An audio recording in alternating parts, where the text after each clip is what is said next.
Loose leash walking can be a challenging one to teach for many owners. There's a couple reasons for this. The main ones are our errors in leash handling and over-managing our dogs with the leash, real-life rewards, and oppositional reflexes. The number one thing you're competing against as a dog owner out on a walk is what's called a real-life reward. A real-life reward is anything that your dog finds intriguing, enjoys investigating, or wants to explore or check out along your walk. If your dog enjoys taking walks and considers this a fun activity, then out on your walk you are literally walking through a sea of reinforcement. Your dog pulls on the leash because it gets him to where he wants to go faster. Every single time your dog pulls you towards something he is interested in, technically you are rewarding the behavior with each step in the direction your dog wants to go. Many real-life rewards overpower treats. An exciting scent to investigate may be more exciting than your dog's kibble you brought along with you. If kibble equates to a $1 reward to your dog, that scent equates to $500. Now, if you were in your dog's paws and had the opportunity to earn a $1 reward over a $500 reward, would you? Nope. Most likely not.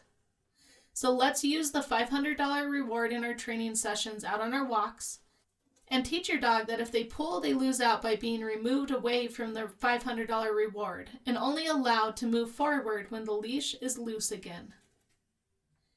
In addition, I want you to counterbalance and put the odds in your court by taking your dog's most special, favorite, high-value treats along with you. These treats should be super power treats that your dog doesn't get at any other time. If real-life rewards weren't challenging enough to try to compete with, you also have to add in what's called an oppositional reflex. Ever put a puppy on a leash only to have them panic and begin to pull away and flop around like a fish when he hit the end of the leash? That right there is the oppositional reflex working. This reflex is natural, and you also have this reflex. If I were to unexpectedly grab you by your shirt collar and pull you towards me, you would immediately pull away from me without thinking. You definitely wouldn't move in the same direction I was pulling you towards. Your dog's first response will always be to move away from the pressure he's feeling around his neck when you pull your dog's leash and try to reel him towards you as if he was a fish on a fishing pole. To prevent this, I want you to keep your hands at waist level while walking your dog, and keep your leash hand below your belt to prevent yourself from constantly pulling up on the leash. Starting this week, I want you to begin teaching your dog that the walk will only continue if he's not pulling. Your job is to teach him that if he pulls on the leash, the walk stops and only continues when he makes the leash go loose again. By teaching this step, your dog will begin to understand how to turn off the pressure and get the walk to move forward again. When that happens, he gets an instant real-life reward. He also won't be so inclined to choke himself for the entire walk. So let's get started. To begin, I want you to gear up with your clicker, your dog's favorite out of all favorite high-value treats stuffed into your treat pouch, and your dog's leash. Get your dog geared up and place any training collar or harness you have on your dog. If you have a strong puller, I recommend a gentle leader, halty, or freedom harness. These tools won't teach your dog not to pull, but can give you the upper hand to a dog who may be stronger than you are. If you have a medium puller, a freedom harness works well too. The moment you step out your front door, I want you to get your dog's attention at the beginning of the walk by asking for a simple behavior and clicking and treating for this. This basically says to your dog, hey, I've got the good stuff. Paying attention to me may be in your best interest.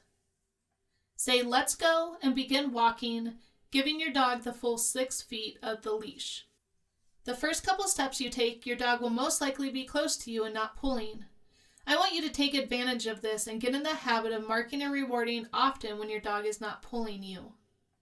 If you notice your dog is about to pull, cue easy. If your dog does not hit the end of the leash when you say this cue, immediately click to mark the loose leash and toss a treat to wherever your dog is. If your dog proceeds forward and pulls, stop dead in your tracks and see if he'll come back to you. If he does, begin walking forward a few steps and then mark and reward him as you continue walking. remembering to reward often for keeping a loose leash.